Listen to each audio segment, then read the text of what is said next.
আসসালামু আলাইকুম। আশা করছি সবাই অনেক ভালো আছেন। আলহামদুলিল্লাহ আমিও অনেক ভালো আছি। সবাই তো আমরা রোজার মাসটা পার করে ফেলছি। আস্তে, আস্তে মাসটা চলেও যাচ্ছে।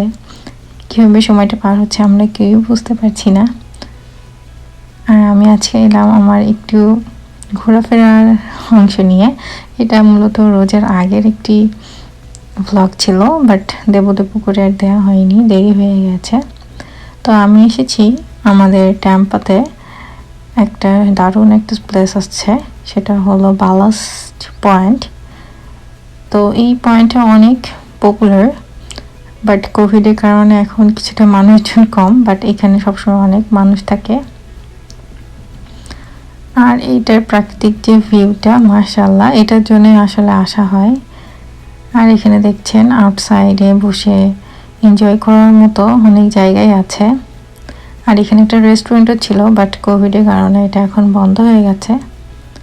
তো আপনি যে আউটসাইডে বসে সারাদিন সবসময় বসে যে প্রাকৃতিক সৌন্দর্যটা উপভোগ করতে পারবেন, এই প্লেসটা মূলত এটার জন্য বিখ্যাত।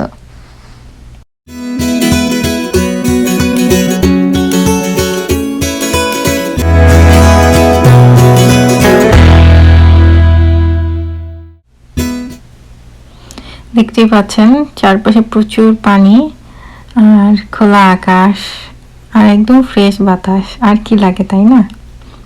আর এখানে কিন্তু মানুষ জাস্ট ঘুরতে আসে না, ফিশিংয়ের জন্য আসে, যে যার যার মতো এনজয় করে নেয় আর কি। আর দেখছেন আমি একটু শাহিরকে অ্যাটেনশনটা নেওয়ার চেষ্টা করছিলাম, বাট ও খুবই ব্যস্ত। কিভাবে সে দৌড়াদৌড়ি করবে হাতটা ছেড়ে, এটার জন্য সেও খুব মজা পেয়েছে আসলে এমন খোলামেলা পরিবেশে এসে।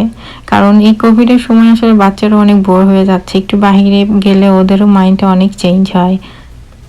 আমরা তো ছোটবেলায় এরকম সময় কখনো পার করিনি, বাট ওদের সময়টা অনেক টাফ যাচ্ছে ওদের ক্ষেত্রেও।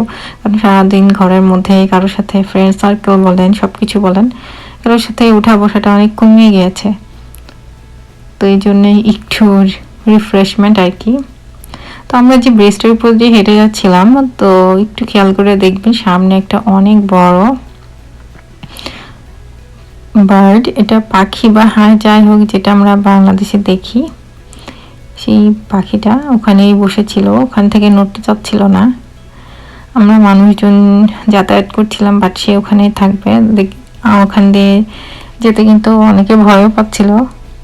তো আমরা অবশ্য বেবিকে নিয়ে আর ওইদিকে যাইনি, একটু দূরে থেকে দেখছিলাম পাখিটা কি করে, বাট সে ওখানেই স্বাচ্ছন্দ্য ফিল করতেছে আর কি। তো সে আর আগাবে না, ওখানেই ছিল।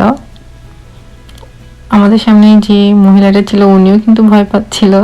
সে অনেকক্ষণ ওয়েট করছিল পাখিটা মেবি চলে যাবে, বাট না, পাখি আর যায়নি, পাখিটা ওখানেই ছিল।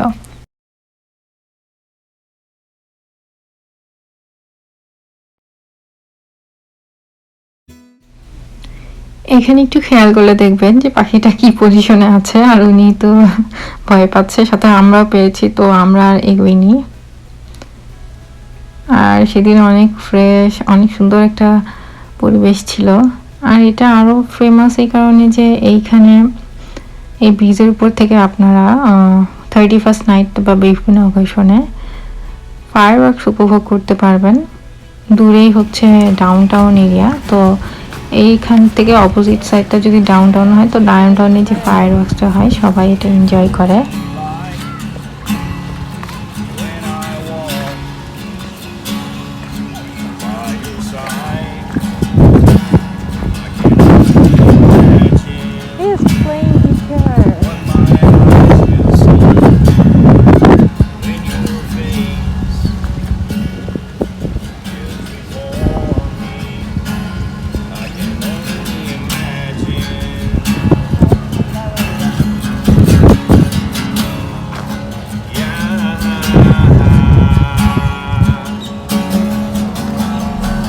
দেখলেন এখানে কিন্তু একটা লাইভ মিউজিকেরও ব্যবস্থা ছিল। এখানে অনেকেই সেভাবে গান করে যে তাদের যদি সবাই আমরা একটু হলেও খুশি হই বা একটু কোনোভাবে তাকে হেল্প করি।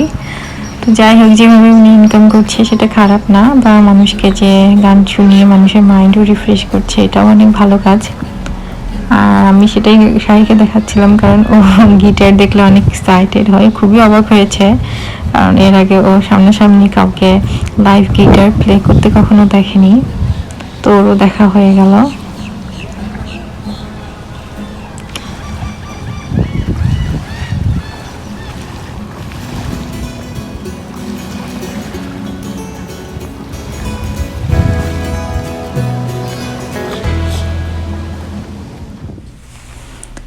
এই পার্কটার অন্য সাইডে ছিল বাচ্চাদের প্লেগ্রাউন্ড।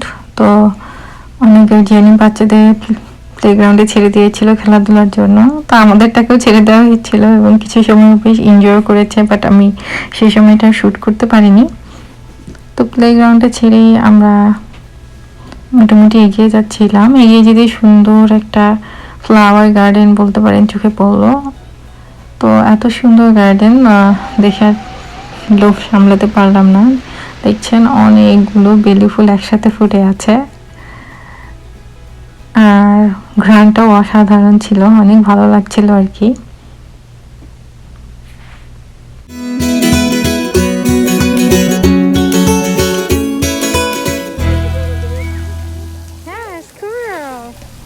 আর তার কিছুক্ষণ পরেই শুরু হয়ে গিয়েছিল ওনার কাঠবিড়ালির সাথে দুষ্টুমি। কাঠবিড়ালিটিকে সে ধরবে, বাট কাঠবিড়ালি তো আর কাছে আসবে না। আমরা এটাই দেখছিলাম, ওর একটু ভয় পাচ্ছিলাম যে পরে যে ব্যথা পাবে কিনা। তো ওনার দুষ্টুমিটা ছিল মাশাআল্লাহ। আসলে বাচ্চাদের একটুখানি মুভমেন্টে আমাদের অনেক কিছু, আমাদের পর্যন্ত মাইন্ড রিফ্রেশ করে ফেলে।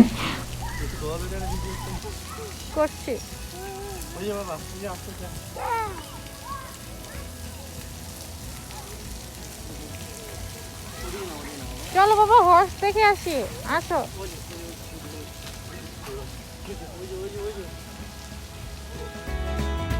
আর ওখান থেকে কিছুটা দূরেই ছিল একটা সি শোর এরিয়ার মতো, বিচের মতো কিছুটা। তো এইখানে বাবা ছেলের দেখছেন পা ভেজানোর পালা, সমুদ্রের মধ্যে বলা যায়, সমুদ্রের পানিতে আর কি। তো দুইজন খুব মজা পেয়েছে। আমার বিচি তো আসলে পানি দেখলে পাগল হয়ে যায়, কিভাবে পানিতে নামা যায় আর কি। যাই হোক, ওকে একটু পানিতে পাটা ভিজিয়ে নিয়ে আমরা চলে এসেছিলাম, ওখানে আর বেশিক্ষণ স্টে করিনি। তো আমি মনে করছি আপনাদেরও আমার আজকের শেয়ারটা ভালো লেগেছে। অবশ্যই আমাকে সেটা কমেন্টস করে জানাবেন, দোয়া রাখবেন, আর সবাই খুব ভালো থাকবেন। আর আমাদেরই ওখানকার কিছু মুহূর্ত দিয়ে আমি আজকের ব্লগটা শেষ করছি। আর নেক্সট ব্লগ দেখার আমন্ত্রণ জানিয়ে আল্লাহ হাফেজ।